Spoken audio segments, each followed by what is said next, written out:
আচ্ছা, তারপরে হচ্ছে ক্লাউড কম্পিউটিং। এখন ক্লাউডটা কি?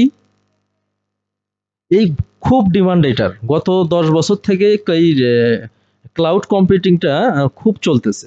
এখন AWS হচ্ছে তোমার একটা রিমোট পিসি। রিমোট কি?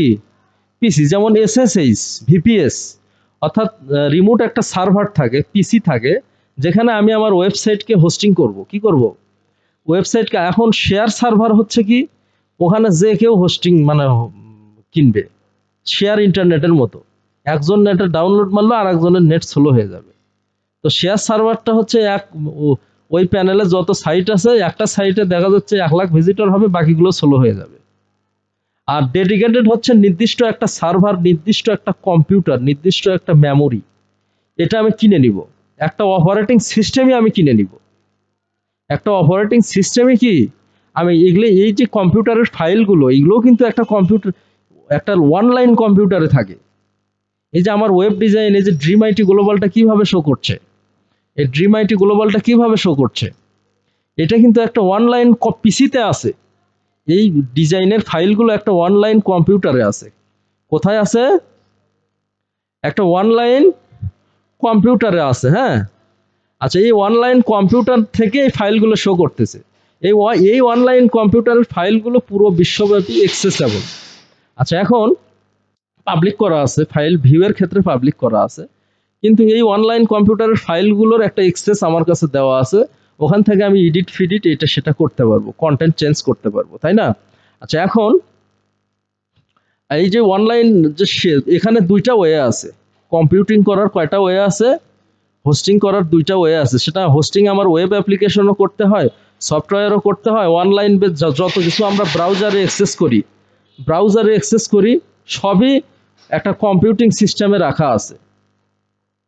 যদি শেয়ার সার্ভারে রাখা হয়, ওটা একটা হোস্টিং, ওটাকে বলা হচ্ছে শেয়ার্ড হোস্টিং। আর যদি AWS বা ক্লাউড কম্পিউটিং বলা হয়, হ্যাঁ, ওটা হচ্ছে একটা পুরো একটা পিসি তোমার জন্য বরাদ্দ, ওখানে আর অন্য কেউ হোস্টিং করতে পারবে না। ওই পিসির রোম আছে, র্যাম আছে, এটা সেটা আছে। হ্যাঁ, তুমি ফার্স্ট যে পিসি, সেটাতে তুমি তোমার সার্ভার ফাইল হোস্ট করলা, তোমার দেখা যাচ্ছে 2,00,000 ভিজিটর হলেও সাইট আর স্লো হবে না। তো বর্তমানকার যে ওয়েবসাইটগুলো, বড় বড় ওয়েবসাইটগুলো, সবাই ক্লাউড কম্পিউটিং ইউজ করতেছে। AWS, SSH, VPS, হ্যাঁ, বা দেখা যাচ্ছে এই ধরনের জিনিসগুলো ইউজ করতেছে। ঠিক আছে কি? তো এইটা আমরা শিখতে পারি। এটা খুব একটা জটিল বিষয় না, খুব একটা জটিল বিষয় না। এটা জাস্ট ওই ফাইল টাইলগুলো ওখানে খালি সেট আপ করা। ঠিক আছে? এগুলা তোমার 2, 4, 5 দিন, 1 সপ্তাহ ট্রেনিং দিলেই তোমরা পারবে, কিন্তু খুব হাইলি ডিমান্ডেবল। হাইলি কি? অথচ আমরা জানি না। আচ্ছা, তারপরে হচ্ছে ডকার। ডকার ডকার দিয়ে হচ্ছে একটা ওয়েব অ্যাপ্লিকেশন বানানো যায়। এটার অনেক ডিমান্ড আছে। কি আছে? হ্যাঁ। আবার AWS, হ্যাঁ, এটারও ডিমান্ড আছে। AWS হচ্ছে একটা আলাদা ধরনের একটা পিসি, রিমোট পিসি। রিমোট কি? পিসি, যেটার অনেক কাজ আছে, অনেক সাইট আছে যেগুলো আমরা বাংলাদেশ থেকে অ্যাক্সেস করতে পারি না। এজন্য তোমার AWS কেনা লাগে, বাইরের US এর পিসি কেনা লাগে, ওখান থেকে আবার ঢোকা যাচ্ছে। অনেক সাইট আছে, তুমি VPN ইউজ করো, বাংলাদেশ থেকে ঢুকতে পারবে না।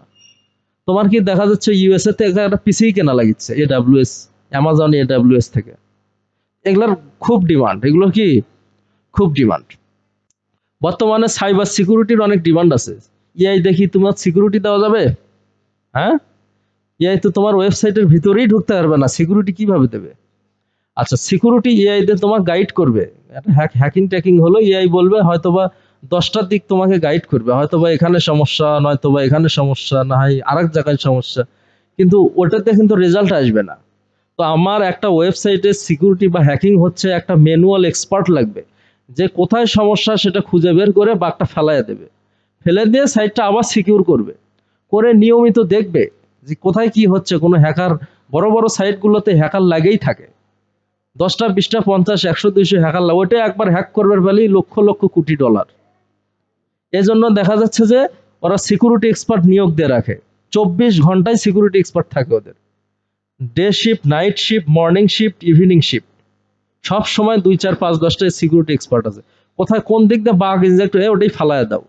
এগুলো AI দিয়ে সম্ভব না। AI দেখি সম্ভব না। এই কাজগুলো আমিও মোটামুটি পারি।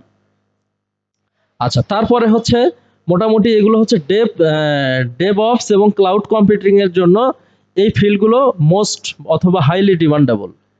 এই জিনিসগুলো তোমরাও ইজিলি করতে পারবা, খুব বেশি মানে ভয়ের কোনো কারণ নাই।